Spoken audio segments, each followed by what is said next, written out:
पिछले 2 हफ्तों से हम रैप्चर के विषय में, रैप्चर का मतलब आप जानते हैं, प्रभु यीशु मसीह का बादलों पर हमें ले जाने के लिए प्रकट होना, और फिर हम में से जो लोग उस समय मरे हुए होंगे, जो जीवित नहीं होंगे, वो उनका पुनरुत्थान होगा, और जो उसमें जीवित है वो उनको नया शरीर मिलेगा, और फिर सारे के सारे यहाँ से उठा लिए जाएंगे। बादलों पर प्रभु यीशु मसीह से मुलाकात होगी, और उसके बाद सदा हम परमेश्वर के यीशु मसीह के साथ रहेंगे। इस सब्जेक्ट को लेके हम अध्ययन कर रहे हैं, और पिछले हफ्तों में या पिछले दोनों सेशंस में हमने थिस्सलुनीकियों की पहली पत्री में से अध्ययन किया था, चौथा अध्याय में से, और उसके बाद हमने कुरिन्थियों की पत्री में भी हम गए थे थोड़ी देर के लिए।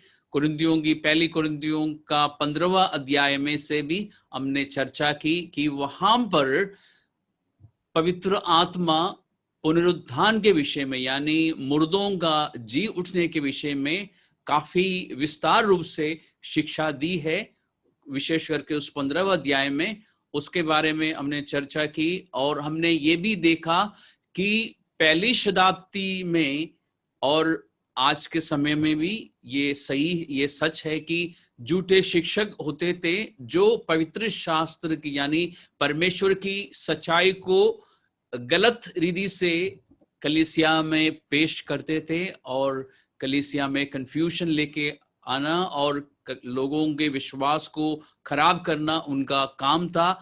और मैंने ये भी कहा था कि ये लोग मसीही लोग ही हैं, लेकिन प्रभु यीशु मसीह की अगुवाई में चलने के बजाय वो शैतान की अगुवाई में चलते रहे और गलत शिक्षा देते रहे, और गलत शिक्षाओं के कारण कलीसिया में कंफ्यूजन आ सकती है, और लोगों के विश्वास को खराब कर सकती हैं ये गलत शिक्षाएं। लेकिन सही शिक्षा जो है, जब परमेश्वर अपने पवित्र आत्मा के द्वारा सही शिक्षा लेके आता है, तो वो कंफ्यूजन दूर हो जाती है, और गलतफहमियां हट जाती है, और लोगों का विश्वास फिर से ठीक हो जाता है, और वो स्थिर भी हो जाता है।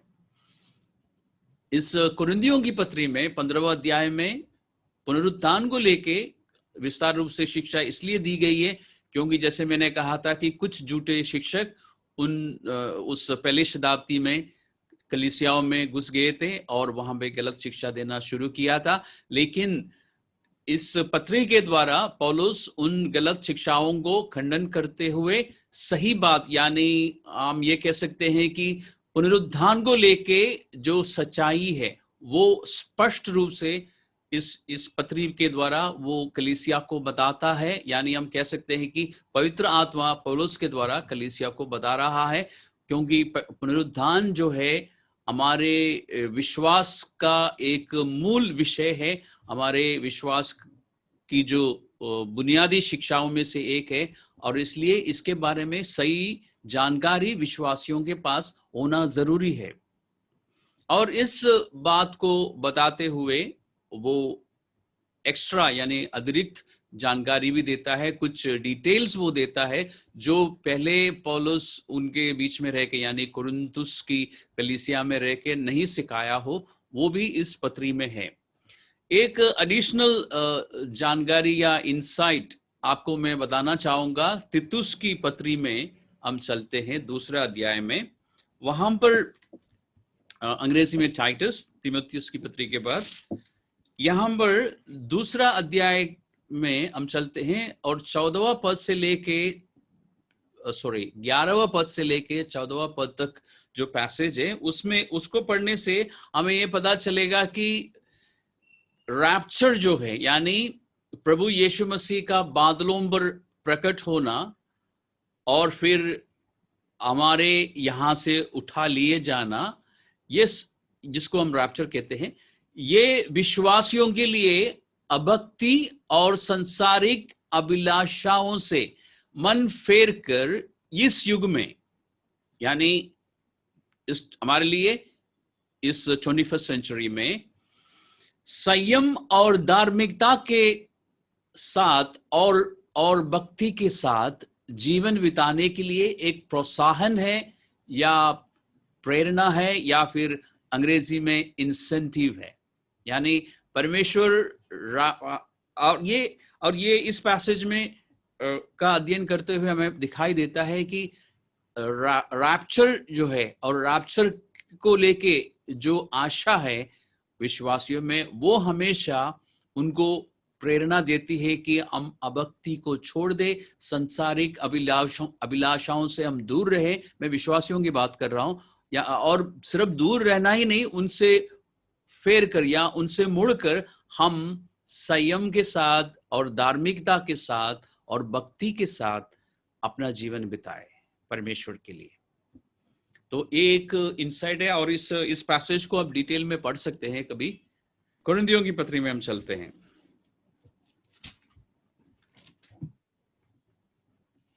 संडेज की तरह हम फास्ट नहीं जा रहे हैं, हम थोड़ा सा स्लो जा रहे हैं, क्योंकि मैं आपको कुछ बातें दिखाना चाहता हूं और समझाना भी चाहता हूं। एक इंसाइट और देता हूं आपको। इन बातों को हम अपने जीवन में लागू कैसे, या इन जानकारियों को हम कैसे हम अपने जीवन में लागू करेंगे। सबसे पहले हमने देखा कि पहली शताब्दी में झूठे शिक्षक होते थे। पहली शताब्दी में, यानी कलीसिया जब सिर्फ 15 या 20 साल की थी, उससे ज्यादा समय नहीं हुआ, क्योंकि एडी 51 में ये पत्री कुरिन्थियों की नहीं, थिस्सलुनीकियों की पत्री लिखी गई है, और एडी 33 के आसपास यीशु मसीह को सलीब दी गई है अप्रोक्सीमेटली। तो हम कह सकते हैं जब कलीसिया की स्थापना हुई और 17 साल भी नहीं बीते, उससे पहले ही झूठे शिक्षक खड़े हुए कलीसिया के अंदर और गलत बातें सिखाने लगे लोगों को। तो और उससे हमें क्या सीखने को मिलता है कि आज भी झूठे शिक्षकों की कमी नहीं है प्रभु यीशु मसीह की कलीसिया में। मैं स्थानीय कलीसिया की बात नहीं कर रहा हूं, प्रभु यीशु मसीह की देख जो इस पूरे ब्रह्मांड में है उसके बारे में बात कर रहा हूं कि उस कलीसिया के अंदर झूठे शिक्षक पाए जाते हैं। और हमने शुरुआत में कई हफ्तों पहले एक बार मैंने आपको बताया था कि जो कुछ हम विश्वास करते हैं उसके लिए हम जिम्मेदार हैं, इसलिए हमें स्वयं परमेश्वर का वचन का अध्ययन करना चाहिए। सिर्फ इतना काफी नहीं है कि हम टीचिंग सुने और उन सब बातों को विश्वास करें जो टीचर्स बता रहे हैं। हमें स्वयं पवित्र शास्त्र में देखना भी चाहिए कि जो बातें हमें सुनने को मिलती हैं वो यूं ही है कि नहीं। जैसे प्रेरितों के कामों में से हमने देखा था 17वां अध्याय में बिरिया नाम के शहर में जो विश्वासी थे उनके बारे में, वो आपको अच्छी तरह मालूम है, इसलिए मैं उसके डिटेल्स में नहीं जा रहा हूं। कुरिन्थियों की पहली पत्री का 15वां अध्याय में चलते हैं, वहां पर 51वां पद को देखते हैं। यहां पर पौलुस कहता है कि या पौलुस के द्वारा पवित्र आत्मा कहता है, देखो मैं तुमसे भेद की बात कहता हूं। तो एक बात जो पहले इनको नहीं मालूम थी, और हमें इस वेद शब्द को समझने की जरूरत है, क्योंकि पवित्र शास्त्र में जब आप वेद शब्द पढ़ते हैं या गुप्त बात या सीक्रेट या मिस्ट्री अंग्रेजी में पढ़ते हैं, तो ध्यान रखना ये वेद या मिस्ट्री वो नहीं है जो हम हमारे स्कूल डेज में नॉवेल्स पढ़ते थे, जैसे नैन्सी ड्रू और 3 इन्वेस्टिगेटर्स, या फिर हिंदी में करमचंद डिटेक्टिव वगैरह जैसे बुक्स या टीवी सीरियल देखते थे जहां पे वो मिस्ट्री सॉल्व करते थे। ऐसा नहीं है। परमेश्वर के वचन में, पवित्र शास्त्र में मिस्ट्री या वेद की बातों का मतलब है कि जो बात अभी वेद है वो परमेश्वर ने अभी तक किसी पर जाहिर नहीं किया। परमेश्वर ने अभी उस समय तक अपने तक रखा था, लेकिन उस समय जाहिर कर रहा है। इसका मतलब जो बातें अभी पौलुस इनको बताने जा रहा है वो इससे पहले परमेश्वर ने कभी किसी को नहीं बताया था। इसका मतलब ये पुराना नियम में कहीं भी इसके बारे में कोई चर्चा नहीं है। तो वेद शब्द को जब आप बाइबल में पढ़ते हैं इस बात को ध्यान में रखिएगा। और वो कौन सा वेद उनको बता रहा है कि सबसे पहले हम सब नहीं सोएंगे, यानी हम सब नहीं मरेंगे।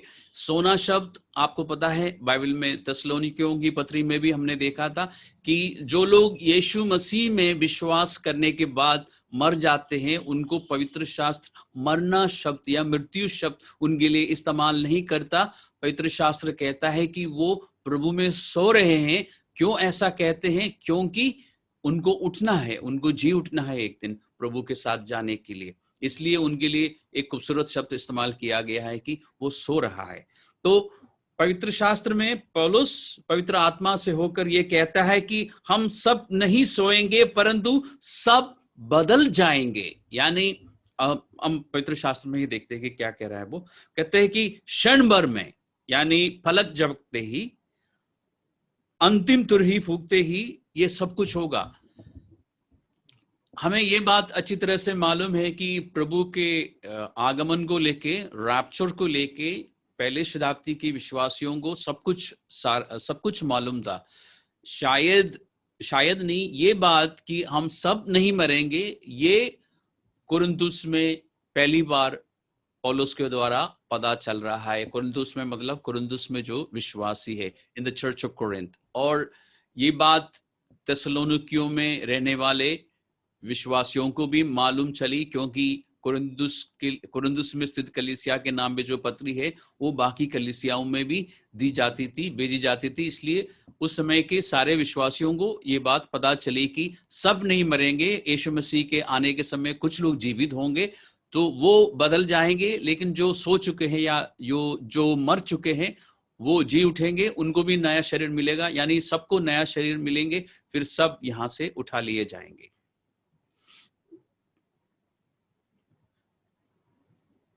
और जो कुछ पौलुस ने थिस्सलुनीकियों को लिखा, हमने पहले भी देखा कि वो सारी बातें कुरिन्थुस के विश्वासियों को मालूम थी, क्योंकि कुरिन्थुस में से ही पौलुस ने वो पत्री लिखी थी। तो जाहिर है कि उस पत्री में जो कुछ भी लिखा था कुरिन्थुस शहर के कलीसिया के विश्वासियों को भी पौलुस ने बताया। ये हम विश्वास कर सकते हैं कि ऐसा हुआ है। और एडी 50 में थिस्सलुनीके शहर में पौलुस और सिलास पहुंचे थे पवित्र सुसमाचार लेके। उसके बाद वो लोग कुरिन्थुस में आए थे। और पवित्र शास्त्र में प्रेरितों के कामों का अध्ययन करने से आपको पता चलेगा कि ये दोनों वहां पर 18 महीने रहे थे कुरिन्थुस में, और कलीसिया को सिखाते रहे। और 52 एडी में, 52 एडी में वो इफिसुस चले गए, और वहां से एडी 55 या 56 में, एडी 55 या 56, यानी 3 या 4 साल के बाद वो कोरिन्थुस की कलीसिया को पत्री लिख रहे हैं, क्योंकि उनको पता चला कि वहां पर कुछ झूठे शिक्षक आए हैं और लोगों को पुनरुत्थान को लेके गलत शिक्षाएं दी है। इसलिए पवित्र आत्मा से प्रेरित होकर पौलुस ये और स्पष्ट रूप से इन बातों को समझा रहा है, ताकि उनके बीच में जो कंफ्यूजन है वो हट जाए। और वो यही बात जो थिस्सलुनीकियों को भी पौलुस ने पहले बताई है कि ये सब कुछ पल भर में होगा, यानी पलक झपकते ही ये सब कुछ होगा परमेश्वर। और यहाँ पर वही बात वो रिपीट करता है कि जैसे हमने थिस्सलुनीकियों की पत्री में पढ़ा था कि परमेश्वर की तुरही फूकी जाएगी, यहाँ पर भी वो उस बात को दोहराता है। लेकिन उसके बाद की बातें वो यहाँ पर रिपीट नहीं करता जो हमने थिस्सलुनीकियों में देखा था, थिस्सलुनीकियों की पत्री में, कि तुरही फूकी जाएगी, ललकार होगा और प्रधान दूत का शब्द सुनाई देगा, और फिर मुर्दे जी उठेंगे, और हम जो जीवित हैं हम बदल जाएंगे, फिर हम सब यहाँ से उठा लिए जाएंगे। वो बात यहाँ पर वो रिपीट नहीं करता, क्योंकि वो बात इनको मालूम है। सिर्फ रिसरेक्शन को लेके कुछ कंफ्यूजन रही है उनके बीच में, वो दूर करने के लिए पूरा एक चैप्टर में जितनी बातें हैं वो सिर्फ रिसरेक्शन को लेके एडिशनल जानकारी वो यहां पर ये देता है कि हमारा नया शरीर होगा और वो अविनाशी शरीर होगा। हमारे पास अभी जो शरीर है वो विनाशी है, वो धीरे धीरे शरीर जो है बुढ़ा हो जाता है, और फिर इसमें बीमारियां भी आसानी से आ जाती है और एक दिन ये शरीर खत्म हो जाएगा। लेकिन जो नया शरीर मिलेगा वो इनकरप्टेबल होगा, अविनाशी शरीर होगा, वो हमेशा वैसे के वैसे रहेगा, उसमें कोई बीमारी नहीं आ सकती, वो कभी मर नहीं सकता वो शरीर। और यहाँ पर वो रैप्चर का या रैप्चर से रिलेटेड और कोई बात नहीं बता रहा है, लेकिन ये मत बोलना कि रैप्चर जो है और रिसरेक्शन वो आपस में जुड़े हुए हैं। जब तक रिसरेक्शन या पुनरुत्थान नहीं होगा, रैप्चर पूरा नहीं होगा। और ये सब कुछ ध्यान रखना पलक झपकते ही होगा, यानी इसमें ज्यादा समय नहीं लगेगा। तो ये हम कह सकते हैं कि यहाँ पर जबकि वो सिर्फ पुनरुत्थान को लेके ही बात कर रहा है, इस अंडरस्टैंडिंग के साथ या इस बात को ध्यान में रखते हुए पवित्र आत्मा रैप्चर के विषय में नहीं बता रहा है, क्योंकि रैप्चर के विषय में उनको ऑलरेडी मालूम है। तिमोथी की पत्री में जाइए, सेकंड तिमोथी उसकी पत्री, दूसरी पत्री, उसका दूसरा अध्याय में, सेकंड तिमोथी चैप्टर 2, तिमोथियस की दूसरी पत्री का दूसरा अध्याय 17वां और 18वां पदों को हम देखते हैं। हम पहले 18वां पद को देखते हैं। इसमें लिखा है कि कुछ लोग जो कलीसियाओं में खड़े हुए हैं, इनको हम झूठे शिक्षक बोलते हैं, उन लोगों ने ये कहकर कि पुनरुत्थान हो चुका है, सत्य से भटक गए हैं। ये सिखाने वालों की बात कर रहे हैं, अभी सीखने वालों की या विश्वासियों की बात नहीं, सिखाने वालों की बात हो रही है कि वे सत्य से भटक गए हैं, परमेश्वर के वचन से वो हट चुके हैं और वो ये सिखाते हैं कि पुनरुत्थान हो चुका है। और ऐसा शिक्षा देकर उन्होंने कलीसिया को नुकसान पहुंचाया, यानी कलीसिया का मतलब विश्वासियों को नुकसान पहुंचाया। किस तरह का नुकसान पहुंचाया कि कितनों के विश्वास को उलट पुलट कर दिया उन्होंने, यानी विश्वासियों के विश्वास को उन्होंने खराब किया। कैसे खराब किया? मैं आपसे एक सवाल पूछता हूं, आपको जवाब देने की जरूरत नहीं, बट आप सोचिएगा पहले, फिर मैं आपको जवाब दूंगा। अगर कलीसिया में आके कोई ये सिखाता है कि पुनरुत्थान हो चुका है, तो इसका मतलब क्या होगा? सोचिए। और पौलुस यहाँ पे दो जनों का नाम भी बता रहा है 17वें पद में, इसलिए मैंने आपको 17वें पद का भी जिक्र किया था। हुमिनयुस और फिलेतुस, दो जनों का नाम जो इस तरह की शिक्षा दे रहे थे। अब सोचिए, अगर कोई आके शिक्षा देता है और आप उस शिक्षा को सुनते हैं कि पुनरुत्थान हो चुका है, इसका मतलब ये हुआ ना कि यीशु मसीह बादलों में प्रकट हुआ और विश्वासी लोग चले गए और हम रह गए। इसका मतलब यही हुआ ना। अब सोचिए, अगर इस तरह की शिक्षा आप तक पहुंचती है और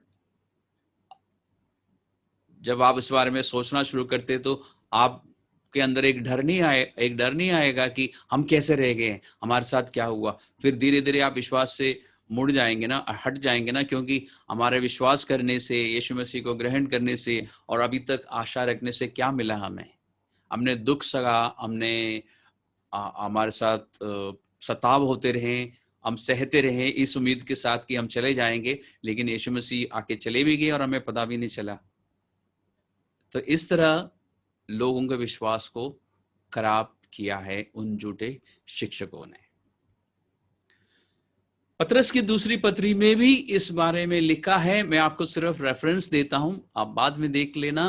पतरस की दूसरी पत्री का 3 अध्याय का 3 पद में, वहां पर पवित्र आत्मा एक चेतावनी देता है कि अंतिम दिनों में हंसी ठट्टा करने वाले आएंगे और फिर वो क्या करेंगे, और वो इस तरह के सवाल पूछेंगे विश्वासियों से कि पवित्र वो परमेश्वर परमेश्वर की प्रतिज्ञाओं पर वो सवाल उठाएंगे कि उसका आने के विषय में जो प्रतिज्ञा है उसका क्या हुआ, अभी तक वो क्यों नहीं आए। इस तरह की बातें वो करेंगे। और जब इस तरह की बातें की जाएगी चर्च में विश्वासियों के बीच में, तो विश्वासी लोग तो कंफ्यूज हो जाएंगे। और पवित्र शास्त्र कहता है, पवित्र आत्मा कहता है कि इस तरह हंसी ठट्टा करने वाले लोग जो है सवाल पूछेंगे कि उसके आने की प्रतिज्ञा कहाँ गई, क्योंकि जब से बाप दादे सो गए हैं सब कुछ वैसा ही है जैसा सृष्टि के आरंभ में था। तो इस तरह की बातें वो करेंगे। और वो इनके लिए हमने तीमुथियुस की पत्री में देखा था, पढ़ा था कि पवित्र आत्मा कहता है कि वो सत्य से भटक गए हैं। तो सत्य से वो फिर गए, यानी वो सही मार्ग में से वो हट गए हैं और गलत मार्ग में वो लोग चल रहे हैं, इसलिए गलत बातें सिखा रहे हैं। तो अभी तक हमने रैप्चर को लेके थिस्सलुनीकियों की पत्री और कुरिन्थियों की पत्री में से हमने पुनरुत्थान के विषय में सीखा। और आगे बढ़ने से पहले आपको मैं कहना चाहूंगा उन लोगों के लिए जो उस बड़ा क्लेश के बारे में सोचते हैं, और या आपको कभी इस तरह की शिक्षा मिली हो कि रैप्चर से पहले एक बड़ा क्लेश में से हमें निकलना होगा, जिसके विषय में प्रकाशित वाक्य में बताया गया है। तो मैं आपको इतना कहना चाहूंगा कि थिस्सलुनीके के शहर में जो कलीसिया थी या वहां पे जो विश्वासी थे, उनके पास रैप्चर को लेके संपूर्ण जानकारी थी। यानी रैप्चर को लेके जो कुछ विश्वासियों को मालूम होना चाहिए वो सब कुछ परमेश्वर ने उस पत्री के द्वारा कलीसिया को बताया है।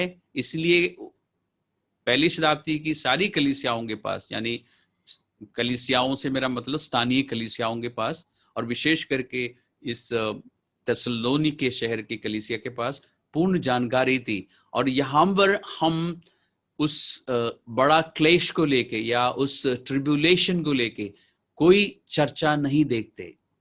उस ट्रिब्यूलेशन के बारे में, उस क्लेश के बारे में कोई चर्चा इस पत्री में नहीं है। और इसलिए मैं कहूंगा कि यीशु मसीह के अनुयायी होने के कारण, यानी यीशु मसीह के पीछे चलने वाले होने के कारण हमें पवित्र शास्त्र में दी गई स्पष्ट रीति से दी गई शिक्षाओं के अनुसार चलना चाहिए। और हमें रैप्चर के विषय में जो कुछ स्पष्ट रूप से परमेश्वर ने बताया है उन बातों को पकड़ के रखना चाहिए, और हमें क्लेश के बारे में सोचना और चिंता करना नहीं चाहिए।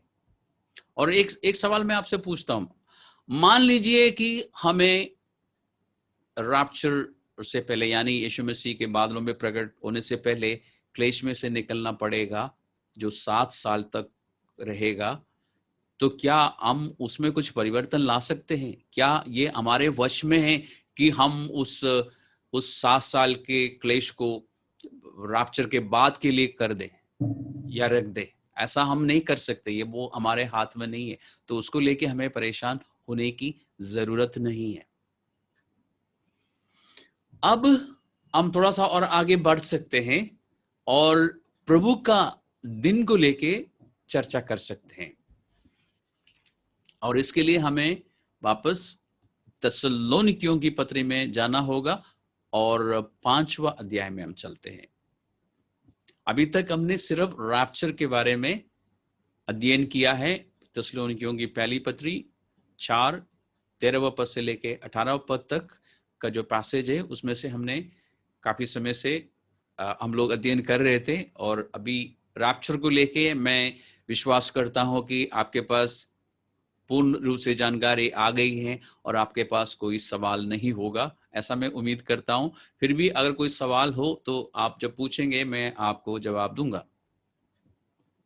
तो रैप्चर के बारे में संक्षिप्त में यह है कि एक दिन प्रभु यीशु मसीह बादलों पर प्रकट होंगे और जो प्रभु में विश्वास करके सो गए हैं वो जी उठेंगे और हम जो उस समय जीवित, अगर हम जीवित हैं या जो भी विश्वासी जीवित होंगे, वो एकदम बदल जाएंगे और फिर सारे के सारे मिलके पलक झपकते ही यहाँ से उठा लिए जाएंगे, एकदम प्रभु ऊपर को खींच लेंगे और प्रभु से मिलेंगे, उसके बाद प्रभु के साथ हमेशा तक रहेंगे। ये है रैप्चर। रैप्चर जो है एक लैटिन शब्द है जो अंग्रेजी में भी इस्तेमाल होता है। वो इस पूरी घटना को लिए, इस घटना को बताने के लिए एक शब्द है। और ये बहुत ही रोमांचक घटना होगी। बहुत इसके बारे में जब सोचते तो बहुत आनंद आता है, क्योंकि ये सब कुछ अचानक होगा और हमारा जीवन यहाँ पर समाप्त होगा, या हमारा समय जो है इस पृथ्वी पर समाप्त होगा और फिर प्रभु यीशु मसीह के साथ रहना जो है वो शुरू हो जाएगा। और एक सेकंड में हम लोग सब यहाँ से, अगर उस समय हम जीवित हैं, तो एक सेकंड के अंदर हम लोग यहाँ से गायब हो जाएंगे। और जो विश्वासी नहीं है वो देखेंगे, उनको पता चलेगा कि जो मसीह लोग थे, जो प्रभु यीशु मसीह के चेले थे, वो एकदम गायब हो गए इस दुनिया से। और इस सत्य को या इस शिक्षा को ग्रहण करने के लिए और इस शिक्षा से तसल्ली और शांति पाने के लिए पवित्र आत्मा ने कहा था।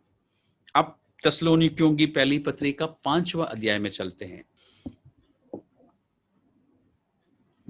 पर हे भाइयों, और यहां पे ये पर शब्द क्यों इस्तेमाल हुआ है? क्योंकि 4था अध्याय में वो रैप्चर के विषय में बता रहा था, लेकिन अब विषय जो है, सब्जेक्ट जो है बदल रहा है, अब कुछ और बात करने जा रहा है। इसलिए वो कहता है, पर हे भाइयों, इसका प्रयोजन नहीं कि समयों और कालों के विषय में तुम्हारे पास कुछ लिखा जाए।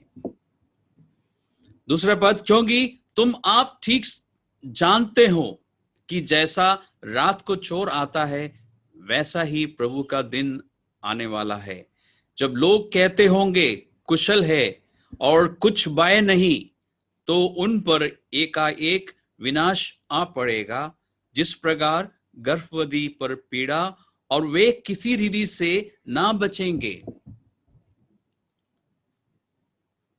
ध्यान रखिए, ये जो इस पद में जो पर लगा हुआ ना, पर शब्द, इसका एक खास मकसद है। और आप जानते हैं कि विषय चेंज हो रहा है, बदल रहा है। अब 4था अध्याय में रैप्चर के विषय में बात हो रही थी, अब प्रभु का दिन के विषय में बात हो रहा है।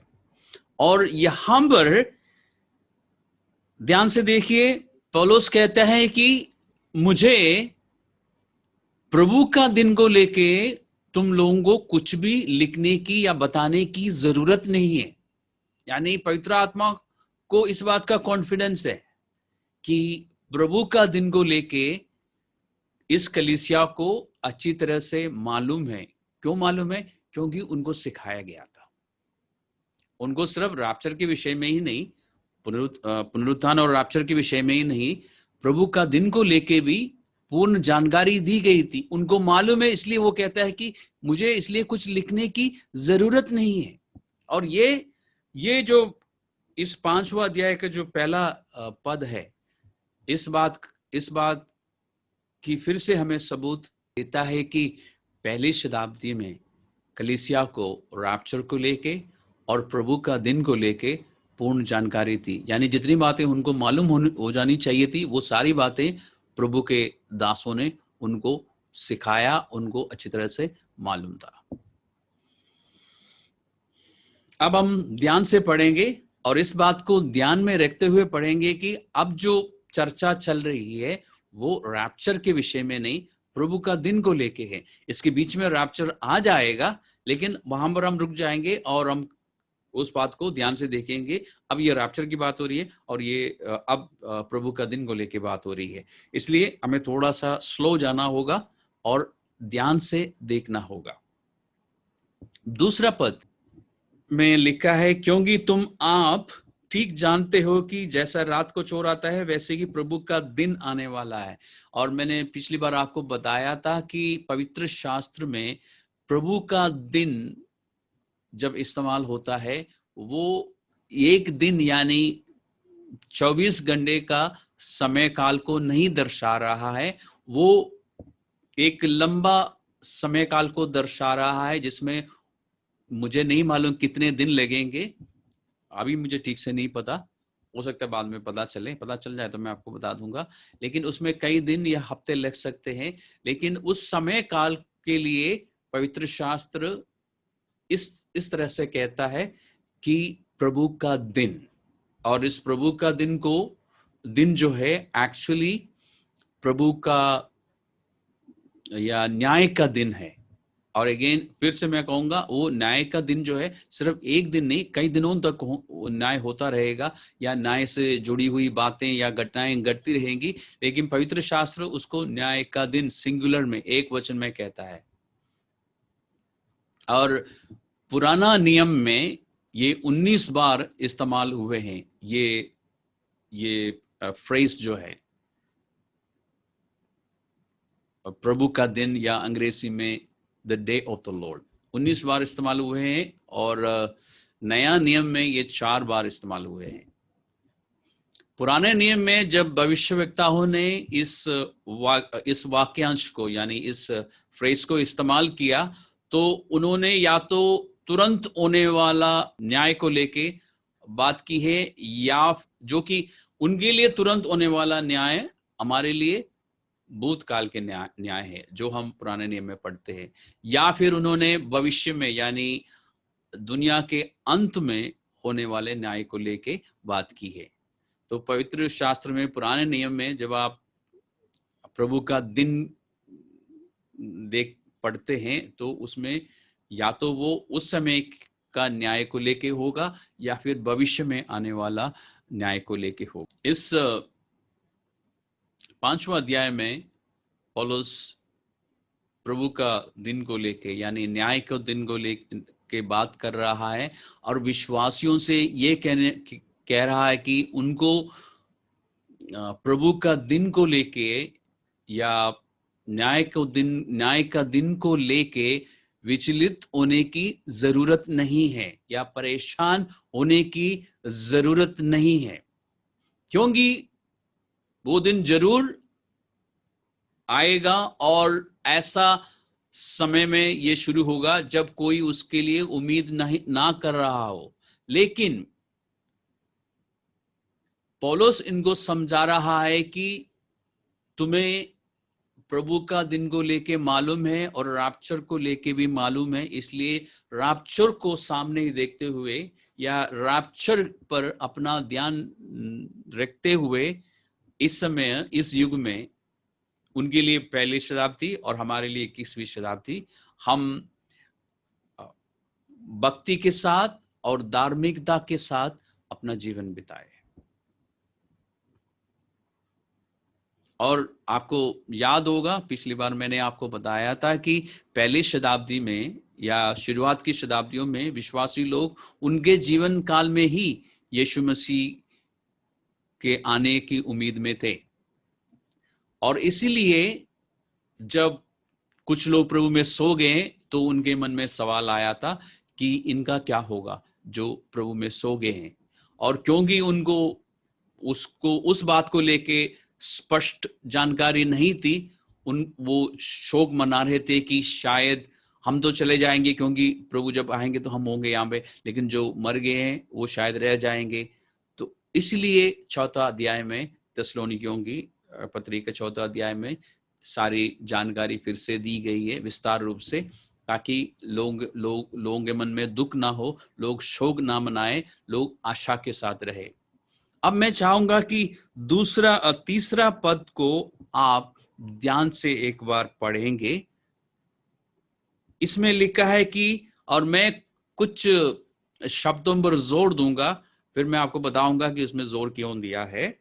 जब लोग कहते होंगे कुशल है और कुछ भय नहीं, तो उन पर एकाएक विनाश आ पड़ेगा जिस प्रकार गर्भवती पर पीड़ा और वे किसी रीति से ना बचेंगे। आपने इन सर्वनामों पर ध्यान दिया, इन प्रोनाउंस पर। सबसे पहले लिखा है कि जब लोग कहते होंगे, उसके बाद लिखा है तो उन पर एकाएक विनाश आ पड़ेगा। उसके बाद लिखा है कि और वे किसी रीति से नहीं बचेंगे। यहां पर पौलुस ये नहीं कहता है कि हम, या पौलुस ये नहीं कहता है कि तुम, या फिर तुम में से कुछ लोग। और ध्यान से सुनिए और देखिए, ये जो सर्वनाम है, वे या लोग या उन पर, और फिर इसके बाद तुम यानी विश्वासी, इस बात को अच्छी तरह से हमें बता रहे हैं कि हम में और उनमें फर्क है। यानी जब प्रभु का दिन शुरू होगा इस संसार में, कलीसिया यहां पर नहीं होगी। कहने का मतलब, विश्वासी लोग, यीशु मसीह का एक भी चेला उस समय पृथ्वी पर नहीं होगा। क्यों नहीं होगा? क्योंकि रैप्चर हो चुका होगा नहीं, रैप्चर हो चुका है और यहां से विश्वासी लोग चले गए। उसके बाद ही प्रभु का दिन शुरू होगा। अब ये बात जानकर आपके अंदर खुशी आई होगी, बहुत तसल्ली मिली होगी। और एक और बात ध्यान देने वाली यह है कि परमेश्वर हम में और उनमें फर्क रखता है। यानी हम जो प्रभु यीशु मसीह की चेले हैं और वे जो प्रभु यीशु मसीह के चेले नहीं हैं, हम दोनों में फर्क है, अंतर है। और यहां पे आप इंग्लिश में यू और हिंदी में तुम शब्द जो देखते हैं, वो विश्वासियों के लिए है। फिर आगे वो उसका कारण बताता है। जैसे चौथा पद से शुरू करता है, वो कहता है कि पर हे भाइयों, तुम तो अंधकार में नहीं हो। दूसरा पद में पौलुस ने क्या कहा था, या पवित्र आत्मा ने क्या बताया था कि प्रभु का दिन कैसे शुरू होगा? जैसे रात को चोर आता है।